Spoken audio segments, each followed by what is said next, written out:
به نام خدا. با تحلیل بودجه نظام سلامت ایران در سال 1400 در خدمتتون هستیم. در کلیپ قبلی در مورد داشبوردهای تعاملی بودجه نظام سلامت صحبت کردیم. توی این کلیپ به صورت تفصیلی بودجه نظام سلامت ایران رو بررسی خواهیم کرد. تب اول ما داشبورد اصلی هست که یک تصویر کلی از بودجه نظام سلامت در اختیارمون میذاره.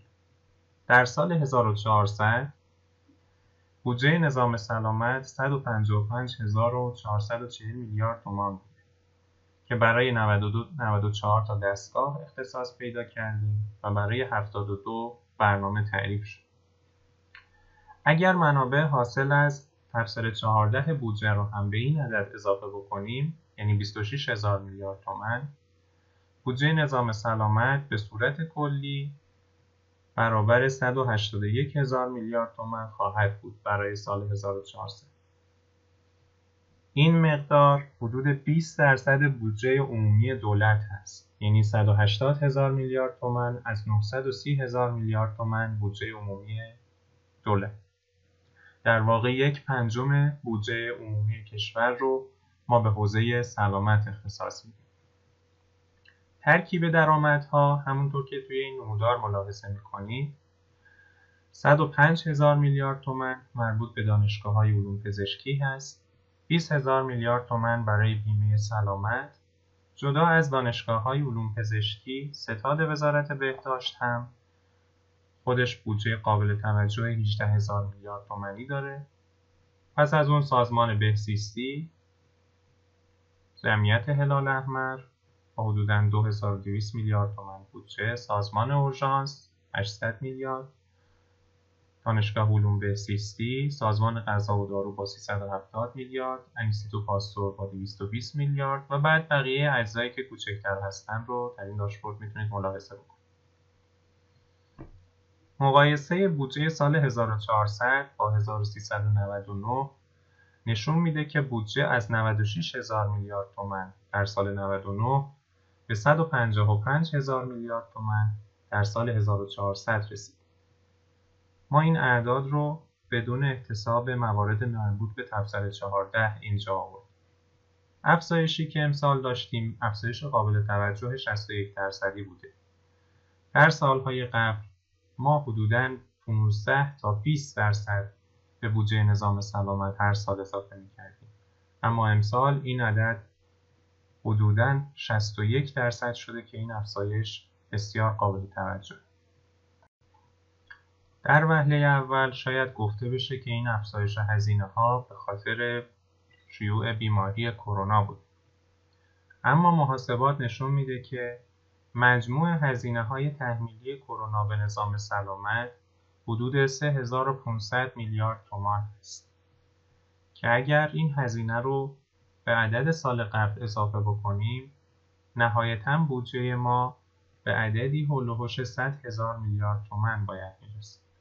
اما خب میبینیم که این عدد حدود 155,000 میلیارد تومان است. اگر بخوام هزینه ها رو به تفکیک عمومی و اختصاصی تحلیل بکنم، این فیلتر رو ما تعبیه کردیم در داشبورد. فقط کافیه که روی هر کدوم از این فیلترها کلیک بکنم. هزینه های اختصاصی من از 47,000 میلیارد تومان در سال 99 به 50,000 میلیارد تومان در سال 1400 افزایش پیدا کرده و 8% میزان افزایشش بود. بنابراین این که گفته میشه هزینه‌های اختصاصی دانشگاه‌ها به خاطر بیماری کرونا کاهش پیدا کرده، اعدادی که در بودجه ما میبینیم این ادعا رو تایید نمی‌کنه. نظام سلامتی کشور از معدود بخش‌هایی هست که هزینه‌های اختصاصی اون بسیار بزرگ و عدد قابل توجهی. کل هزینه‌های اختصاصی بودجه سال 1400 حدود 88,000 میلیارد تومان که از اون مقدار 50,000 میلیارد تومانش مربوط به بخش سلامت کشور است. هزینه‌های عمومی رو اگر ببینیم افزایشش بسیار زیاد بود و از 29,000 میلیارد تومان رسیده به 73,000 میلیارد تومان. یک افزایش 154% داشتیم در این سال. بقیه هزینه ها هم قابل فیلتر کردن هست که چون مقادیرشون برای امسال کمتره من ازشون عبور میکنم. داشبوردی که اینجا معرفی کردیم برای سال 1400 تنظیم شده بود، اما داده های مربوط به سال 1399 رو هم میتونید با انتخاب کردن این فیلتر ملاحظه بکنید که من این فیلتر رو انجام دادم و برای اون سال گفتیم 96,000 میلیارد تومان بودجه نظام سلامت. خب برگردیم به سال 1400. گفتیم در سال 1400 ترکیب هزینه ها به شکلی که اینجا ملاحظه میکنید است. بخش بسیار بزرگی از بودجه نظام سلامت رو دانشگاه‌های علوم پزشکی به خودشون اختصاص میدن.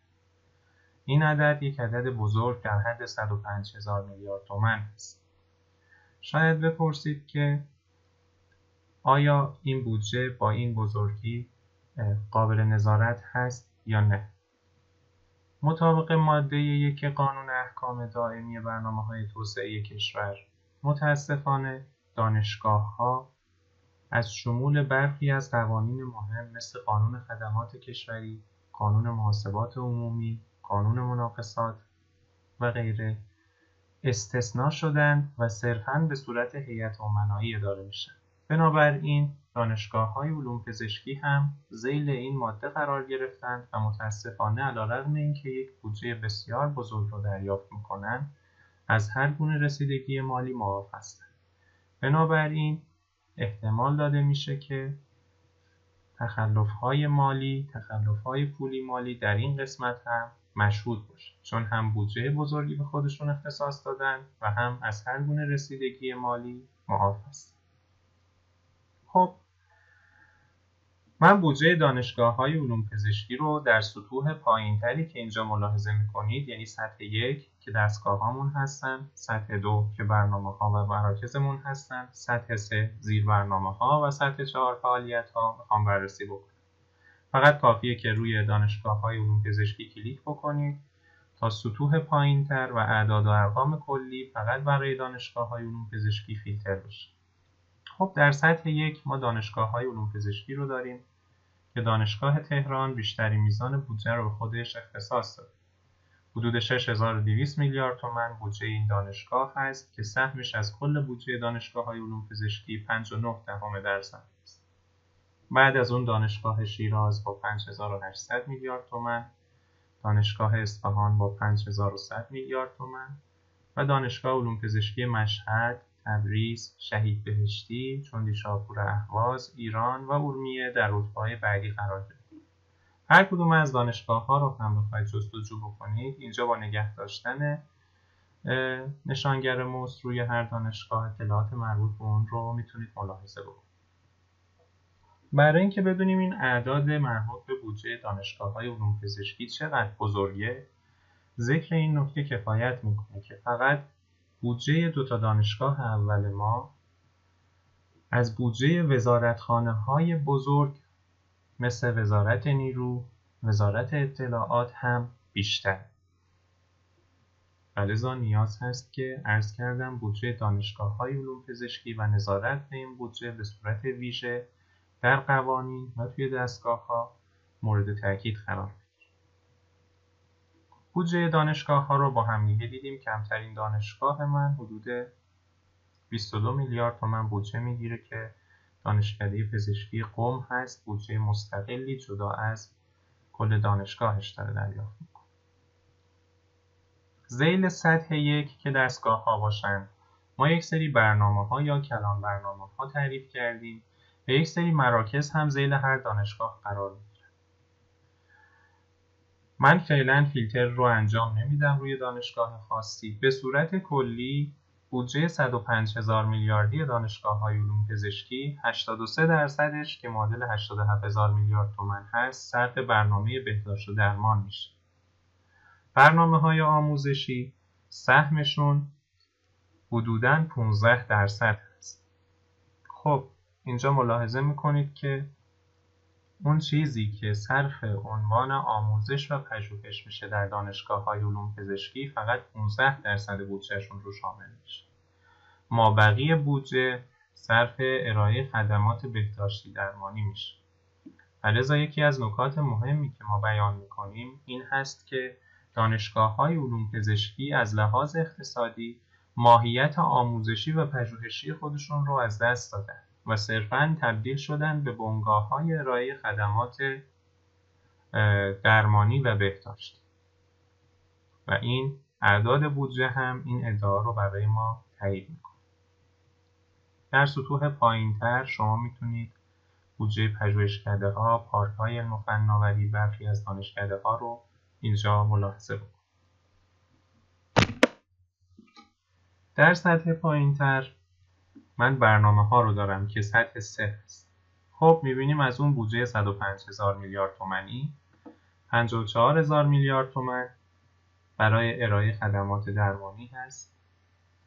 آموزش نیروی انسانی متخصص حدود 13,000 میلیارد تومان، بهداشت روستایی 12,000 میلیارد تومان، بهداشت شهری 10,000 میلیارد، فوریت‌های پیش بیمارستانی 3,400، تأمین دارو در خدمات درمانی 7,400، خدمات رفاهی هم 1,500. بقیه موارد رو اینجا میتونید باز ملاحظه بکنید. یکی از نکاتی که در بودجه نظام سلامت مهمه و یکی از نقص‌ها هست که بایستی برطرف بشه اینه که همپوشانی زیادی بین برنامه‌ها در اختصاص بودجه وجود داره. به عنوان مثال من یک ردیف بودجه‌ای دارم با عنوان تأمین دارو در خدمات درمانی که می‌بینیم 7,400 میلیارد تومان بهش اختصاص پیدا کرد. اما واقعیت اینه که داخل ارائه خدمات درمانی هم بخش زیادی از این قسمت صرف خرید دارو و تجهیزات میشه که متاسفانه در اینجا این جدا کردن اتفاق نیفتاده، اما یک ردیف دیگر به اسم تأمین دارو در خدمات درمانی اینجا داریم. خب سطح چهارم رو بریم. برنامه خدمات بستری 41,000 میلیارد تومان و سرپایی 13,000 میلیارد تومان از بودجه نظام سلامت رو به خودش اختصاص میده و بعد تأمین داروهای مورد نیاز. آموزش پزشک عمومی 5,300 میلیارد تومان و بعد بقیه موارد رو اینجا میتونید ملاحظه کنید. از اونجایی که داشبوردهای من قابل فیلتر کردن هست، هر کدوم از این موارد رو میتونم فیلتر بکنم و تحلیلم رو بر اساس اون انجام بدم. به عنوان مثال من مایل هستم ببینم بودجه 6,230 میلیاردی دانشگاه تهران صرف چه برنامه‌هایی میشه. کافیه روش کلیک بکنم و همه داشبورد بر اساس این کلیک من فیلتر میشه. دانشگاه تهران سیل دانشگاه‌های علوم پزشکی هست. بودجهش از 3,800 میلیارد تومان به 6,200 میلیارد تومان افزایش پیدا کرده که معادل 63% افزایش بود. هزینه‌های اختصاصی این دانشگاه 3,100 میلیارد تومان و هزینه‌های عمومیش 3,000 میلیارد تومان. دانشگاه تهران 51% بودجه خودش رو صرف بهداشت و درمان میکنه و حدوداً 39% اون رو صرف اجرای برنامه‌های آموزشی. توی مراحل بعدی بیمارستان دکتر شریعتی که ذیل دانشگاه تهران هست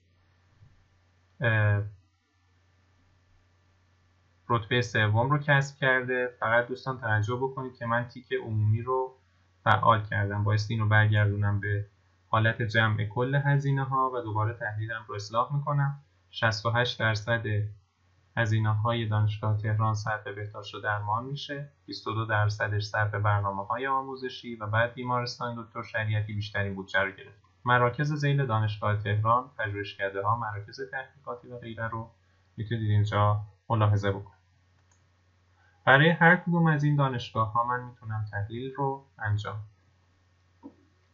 در سطح دوم باز شما میتونید داشبورد رو فیلتر بکنید. به عنوان مثال رتبه دانشگاه‌ها رو به صورت کلی در بودجه ما دیدیم. گفتیم تهران، شیراز، اصفهان و مشهد رتبه‌های 1 تا 4 هست. اما شاید مایل باشم بدونم که کدوم دانشگاه‌ها بیشترین بودجه رو برای برنامه‌های آموزشی میگیرن یا اصلاً برای برنامه‌های آموزشی در سال گذشته و امسال چقدر هزینه شده. خب کلیک میکنم و این فیلتر میشه. دانشگاه تهران باز رتبه اول هست. دانشگاه شهید بهشتی که توی رتبه‌های 1 تا 4 نبود، این بار در رتبه دوم قرار گرفت. بعد شیراز، اصفهان و مشهد. برنامه‌های آموزشی امسال 15,000 میلیارد تومان بودجه رو به خودشون اختصاص دادن و 134% افزایش داشتن. خب همینجا یک سوال پیش میاد که با وجود تعطیلی دانشگاه‌ها، کلاس‌ها، طبیعتاً هزینه‌های آموزشی بسیار پایین اومد. اما این افزایش 134%، خب بایستی توضیح داده بشه که چرا اتفاق افتاده برای سال 1400. خب من برنامه‌های آموزشی رو هم فیلترش رو برمی‌دارم. هر کدوم از پژوهشکده‌ها یا دانشکده‌ها رو خواستید میتونید اینجا فیلتر بکنید. نکته دیگه، در هر کدوم از این قسمت‌ها در سطح 3 هم شما میتونید فیلتر رو اعمال بکنید. به عنوان مثال برنامه ارائه خدمات درمانی رو وقتی فیلتر میکنید، بودجه دانشگاه‌ها در سطح 1 برای ارائه خدمات درمانی فقط آورده میشه. در سطح زیرینش هم باز فعالیت‌هایی که ذیل ارائه خدمات درمانی هستن آورده میشه که عمدتاً شامل 2 تا فعالیت مهم هست: خدمات بستری و خدمات سرپنی که 75% هزینه‌های دانشگاه‌های علوم پزشکی صرف خدمات بستری میشه و حدوداً 24% یا 25% اون صرف خدمات سرپنی. فیلتر سطح 3 رو هم برمی‌دارم. اگر کسی مایل بود در سطح فعالیت‌ها تحلیل انجام بده، مثلا بدونه که دانشگاه‌های علوم پزشکی چقدر برای آموزش دکترای حرفه‌ای به ترتیب و به تفکیک هزینه میکنن، میتونه این کلیک رو اینجا انجام بده و فیلتر بشه داشبورد. جالب اینجاست که دانشگاه اصفهان از دانشگاه تهران هم پیشی گرفت در آموزش دکترای حرفه‌ای. میزان بودجه‌ای که برای آموزش دکترای حرفه‌ای امسال در نظر گرفتن 5300 میلیارد تومان هست که 177% افزایش پیدا کرده که باز این افزایش قابل توجه. خب من فیلترهام رو برگردونم به حالت اصلی. اگر میخوایم ببینیم که بودجه وزارت بهداشت که گفتیم خودش 18,000 میلیارد تومان بودجه میگیره، صرف چه اموری میشه، میتونیم فیلتراسیون رو انجام بدیم. خب میبینیم 4950 میلیارد تومان برای طرح تحول. قسمت دوم که عدم وجود کلان برنامه نوشته، ذیلش برنامه‌ها و فعالیت‌هایی تعریف شدن. اما خب توی تقسیم بندی بودجه یه جاهایی ما کلان برنامه نداریم و لذا ما این عنوان رو براش انتخاب کردیم. بقیه موارد رو میتونید ملاحظه بکنید که چه اتفاقهایی براش افتاده. ما در این کلیپ فرصت کافی برای تحلیل همه اجزای مربوط به بودجه نظام سلامت و مقایسه‌های اون رو منطقاً و طبیعتاً نداریم، اما ابزاری که در اختیار شما قرار گرفته این امکان رو بهتون میده که با چند تا فیلتر بتونید کل اتفاقی که در بودجه نظام سلامت میفته رو در عرض چند ثانیه متوجه بشید. کاری که قبل از ساختن این داشبوردها شاید ساعتها و روزها به طول میانجامید تا از جداول PDF بودجه یا فایل های اکسل اون که متاسفانه منتشر نمیشه شما اینها رو استخراج میکنید. خب امکان جستجو هم در قسمت سمت راست داشبورد ما قرار دادیم. اگر برنامه خاصی مد نظر شما هست که توی این سطوح دیده نمیشه یا پیدا کردنش براتون سخته، میتونید روی هر کدوم از این 4 تا سطحی که مایل هستید کلیک بکنید و اون برنامه مد نظر خودتون رو جستجو بکنید. من گزینه آل رو تیکش رو برمی‌دارم و به عنوان مثال برنامه توسعه دولت الکترونیک رو فرض بفرمایید که چون مهم هست میخوام بودجهش رو بررسی بکنم در نظام سلامت. گزینه اپلای رو میزنم و داشبورد من بر اساس بودجه برنامه توسعه دولت الکترونیک فیلتر میشه. خب میبینید که این بودجه در سال 1438 میلیارد تومان بوده و 52% نسبت به سال قبل خودش افزایش داشت. اما خود بودجه 38 میلیارد تومانی در مقایسه با بودجه 155,000 میلیارد تومانی عدد بسیار ناچیزی است. اگر بخوام ببینم کدام سازمان‌ها یا دستگاه‌ها برای توسعه دولت الکترونیک بودجه گرفتن، خب سهم‌هاشون رو اینجا میتونم ببینم. سازمان بهزیستی 15 میلیارد تومان، غذا و دارو 11 میلیارد، اورژانس 8 میلیارد و خود ستاد وزارت بهداشت هم 4 میلیارد. اگر باز خواستم ببینم که هر کدوم از سازمان‌ها این بودجه رو صرف چه برنامه‌ها یا اصطلاحاً فعالیت‌هایی می‌کنند، باز اینجا قابل ملاحظه است. به عنوان مثال سازمان اورژانس بودجه 8 میلیاردی خودش برای توسعه دولت الکترونیک رو صرف ارتقای سامانه‌های تبادل اطلاعات اورژانس بیمارستانی میکنه. سهم ناچیزی هم اینجا چون کمتر از 1 میلیارد هست صفر نشون میده. حدوداً 1% از اون مقدار هم برای ایجاد بانک‌های اطلاعاتی و سامانه‌های الکترونیکی صرف میشه. ما در توسعه دولت الکترونیک در نظام سلامت اهداف مهم و پروژه‌های مهمی مثل پرونده الکترونیک، نسخه نویسی الکترونیک و حالا موارد دیگر رو همیشه ذکر کرد داریم. اما خب شما می‌بینید این بودجه‌ای که برای این منظور توسعه داده اختصاص پیدا کرده با اون اعداد و ارقام کلی خیلی همخوانی نداره. لذا شما میتونید متوجه بشید از این داشبورد که اولویت نظام سلامت ایران خیلی توسعه دولت الکترونیک نیست، کما اینکه بودجه بسیار ناچیزی بهش اختصاص پیدا کرد. نکته دوم این که در قسمت‌های قبلی گفتیم دانشگاه‌های علوم پزشکی بیشترین میزان بودجه نظام سلامت رو به خودشون اختصاص میدن، حدود 105,000 میلیارد تومان. اما اینجا وقتی برنامه توسعه دولت الکترونیک رو شما انتخاب میکنید، نام هیچ دانشگاهی رو نمیتونید ببینید. به عبارت دیگه تفسیر دیگر این حرف این هست که دانشگاه‌های علوم پزشکی من متاسفانه برنامه توسعه دولت الکترونیک، بحثایی مثل پرونده الکترونیک و نسخه الکترونیک براشون اولویت نداره.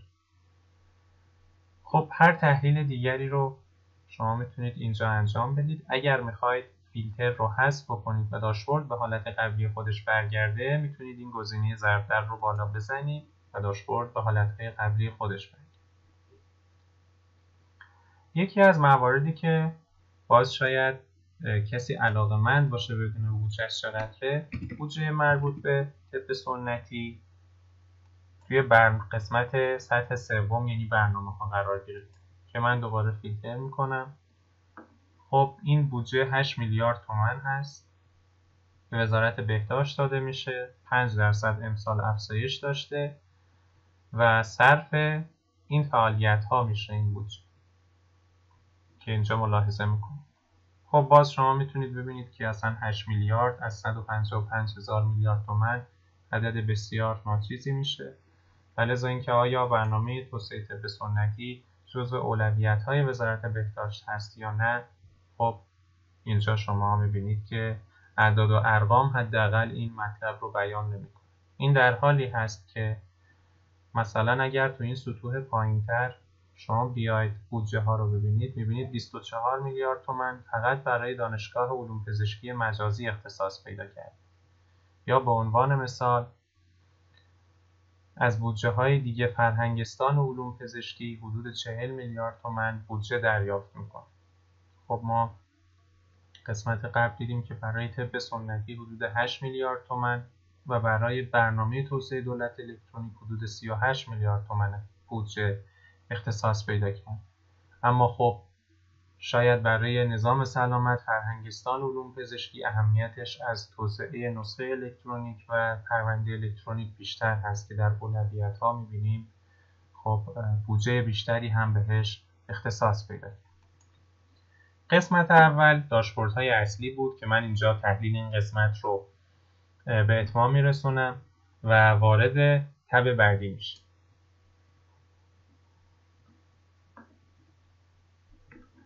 برای مسئولین نظام سلامت و مسئولین کشور مهمه که درصد تغییرات بودجه دستگاه‌های مختلف و همچنین برنامه ها، کلان برنامه های مختلف رو در هر سال داشته باشیم.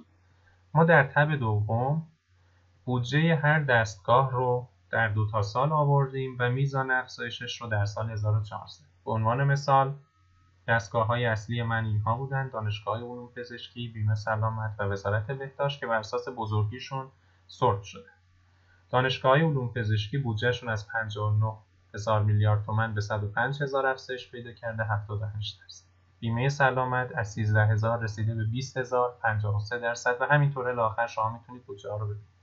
خب بین اعداد و ارقام 2 تا رقم آوتلایرهای ما هستن. یکی سازمان غذا و دارو که یک افزایش 552% رو داشته در بودجهش و سازمان انتقال خون که یک عدد منفی حدوداً از 296 میلیارد رسیده به 71 میلیارد. خب این 2 تا عدد چون مثبت ترین و منفی ترین های ما بودن، خب اینجا خودشون رو نشون میدن. اگر میخوام در سطح دستگاه ها جستجو رو انجام بدم، میتونم انتخاب بکنم در این قسمت. من دانشگاه علوم پزشکی رو فقط فیلتر کردم که درصد افزایش و کاهش بودجه دانشگاه ها رو اینجا میتونید ببینید. میانگین 78% بودجه دانشگاه علوم پزشکی من بیشتر شده. خب اونهایی که از میانگین خیلی بیشتر هستن اینجا مثلا میتونید ببینید دانشگاه خرم‌آباد بیشتر هست، دانشگاه آبادان باز از میانگین بیشتره، دانشکده کاشمر بیشتر هست. خب بعضی از دانشگاه ها هم دانشگاه بقیت الله باز بودجهش 412% که قابل توجه امسال افزایش پیدا کرده. و خب بقیه دانشگاه ها برخیاشون کوچیک هستن، خب که من بررسی نمی کنم. باز دانشگاه ها هم اینجا بر اساس بزرگی بودجهشون سورت شده. یا اگر بخشای دیگر مد نظر من هست، مثلا وزارت بهداشت برام مهمه، میتونم باز فیلتر بکنم و ذیلش ببینم که هر کدوم از برنامه هایی که ذیل وزارت بهداشت هست چقدر افزایش داشته امسال. طرح تحول گفتیم از 5200 رسیده به 4900. برنامه پزشکی خانواده 23% افزایش داشته. یارانه دارو 209% بیشتر شده. خب اینها هم اعداد کوچکتر هست، حالا درسته درصدشون بیشتره اما خب خیلی مهم نیستن و این قسمت‌های بالایی عموما برای ما مهم. می‌بینیم که خب در سطح سوم که برنامه‌های ما بودن، ذیل وزارت بهداشت باز دارم عرض می‌کنم، ارائه خدمات درمانی 13% بودجهش کم شده، اما تأمین دارو 60%، یعنی 59% 60% بودجهش افزایش پیدا کرد. خب بقیه موارد رو هم اینجا میتونید ملاحظه بکنید. بله، این ردیف بودجه‌ای که مثلا اینجا می‌بینید حمایت و هدایت فعالیت‌های فرهنگی و مشاوره دانشجویان هست که 2089% بیشتر شده. و خب باز با تعطیلی دانشگاه‌ها این سوال در ذهن ایجاد میشه که خب از کدام فعالیت‌های فرهنگی و مشاوره‌ای دقیقاً قرار هست که حمایت انجام بشه که ما این میزان افزایش بودجه رو داشتیم. خب باز اینجا من ذکر بکنم ببینید حمایت و هدایت فعالیت‌های فرهنگی بودجهش امسال 56 میلیارد تومان هست که به سنتی 7 میلیارد تومان بود و دولت الکترونیک هم پرونده الکترونیک و این موارد هم حدود 38 میلیارد. شما خیلی راحت این اعداد با شما حرف میزنه که دقیقاً بودجه نظام سلامت چه اتفاقی توش افتاده و آیا اصلا این توزیع بودجه و تخصیص بودجه متوازن هست یا خیر. باز از اعدادی که اینجا هستن، برنامه مبارزه و پیشگیری و کنترل دخانیات بودجهش امسال 0 شده، اونهایی که آوتلایر هستن. باز مدیریت بیماری ها میبینیم که بودجهش پارسال 5 میلیارد گرفته اما امسال بودجه بهش اختصاص پیدا نکرد. یا این ردیف پارسال با این عنوان بودجه نداشتیم اما امسال 2000 میلیارد تومان بودجه با عنوان کسور بازنشستگی سهم دولت بهش اضافه شد. خب من برگردم قسمت قبلی. اگر نوع هزینه ها برای من مهمه میتونم باز فیلتر بکنم و کل این جداول من بر اساس نوع هزینه ها فیلتر خواهد شد. مثلا دانشگاه های علوم پزشکی من گفتیم میانگین 78% افزایش بودجه داشتن، اما هزینه های عمومیشون 168% بیشتر شد. اگر دستگاه یا برنامه خاصی مد نظرم بود باز امکان جستجو رو در این قسمت قرار دادم. خب وارد تب سوم بشیم که میتونه برای دانشگاه‌های علوم پزشکی یک داشبورد جذاب باشه از این منظر که تفاوت بودجه دانشگاه‌ها رو به صورت باکس پلات بهمون نشون میده. بودجه کلی دانشگاه‌ها در سال 1400 میبینیم دانشگاه تهران و دانشگاه شیراز جزو 1% بالایی ما هستن و فاصله شون از دانشگاه‌های دیگه قابل توجهه. بعد از این دوتا دانشگاه اصفهان، تبریز و مشهد هست. باز یک گپ داریم. بعد دانشگاه شهید بهشتی و چندیشاپور هست. خب نمودار باکس پلات اطلاعات بسیار خوبی به من نشون میده. یکی از اون اطلاعات در واقع آوتلایر ها هست که اگر از 1% بالایی بر اساس رنکینگ دانشگاهی تو این قسمت قرار بگیره، یعنی بر اساس رنکینگ جزو 1% بالاست و در واقع من میتونم اون دانشگاه هایی که آوتلایر هستن بودجه خیلی زیادی میگیرن رو اینجا ملاحظه بکنم. این دوتا خطی که اینجا ملاحظه میکنید مربوط به چارک اول و چارک سوم هست و اطلاعات خطوط آورده شد. این آپر هینجی که میبینید 1941 و خط پایین 294. اغلب دانشگاه های من بین چارک اول و سوم قرار گرفتن این دانشگاه ها هستن. میانه رو میتونم ببینم به عنوان میدین که 755 میلیارد تومان هست. دانشگاه هایی که از چارک اول خارج‌تر هستن رو هم باز اینجا میتونم ببینم که عموما فکر کنم دانشکده ها باشن چون کوچیک هستن و بودجه کمتر. خب اگر برام مهم هست ببینم که کدوم دانشگاه ها در بودجه عمومی از بقیه جلوتر. خب وقتی عمومی رو فیلتر میکنیم مثلا ترکیب عوض میشه و دانشگاه شیراز بیشترین میزان بودجه عمومی رو به خودش اختصاص میده، بعد اصفهان، بعد تهران. یا اختصاصیشون هم ببینید. خب دانشگاه تهران با یه فاصله بسیار زیادی بودجه اختصاصیش زیاد هست. باز دوباره دانشگاه شیراز و تبریز که من برمیگردونم به حالت قبلی. شاید برامون مهم باشه که ببینیم کدام دانشگاه ها در برنامه هاشون بیشتر بودجه میگیرن. به عنوان مثال آموزش نیروی انسانی متخصص رو من اینجا میزنم. میبینیم دانشگاه تهران 1200 میلیارد تومان که معادل 9% میشه از کل بودجه مربوط به آموزش نیروی انسانی متخصص رو به خودش اختصاص داده. بعد شهید بهشتی. یا شاید برام مهم باشه که بدونم مثلا برنامه بهداشت روستایی کدوم دانشگاه ها براشون اولویته یا بودجه بیشتری براش خرج میکنه. خب دانشگاه ساری رتبه اول رو کسب کرده و جالبه. دانشگاه برای بهداشت شهری هم بذارید ببینید. خب باز دانشگاه ساری عرض شود که در رتبه اول قرار گرفته. احتمالاً به این دلیل هست که برنامه پزشک خانواده رو ما در مازندران و شیراز داریم الان پایلوت اجرا میکنیم. لذا تا یه حدی میتونه این رتبه 1 بودن ساری برای این دوتا برنامه قابل درک باشه. خب اورژانس رو ببینیم. فوریت‌های پیش بیمارستانی. خب دانشگاه مشهد هستن آوتلایر مهمی هست اینجا، به تنهایی اختلاف بسیار زیاد با بقیه داره که ممکنه به خاطر تصادفات رانندگی باشه. البته در قسمت سمت راست هم میتونیم الان ذیل فوریت‌های پیش بیمارستانی انواع اون ماموریت‌ها رو آورده که حالا اینا رو هم ببینیم بد نیست. اورژانس هوایی باز مشهد اوله، اورژانس شهری شیراز، بعد مشهد رتبه دومه و دریایی که هیچی فقط هرمزگان داره و برون شهری. خب برون شهری دانشگاه کرج، یعنی احتمالاً تصادفات پیرامون این قسمت زیاد. مشهد بیشتر به خاطر اورژانس هواییش هست که از بقیه فاصله بسیار زیاد. خب میتونم دوباره برگردونم به حالت قبل، همه برنامه‌ها و همه فعالیت‌ها و بودجه کلی رو ببینیم.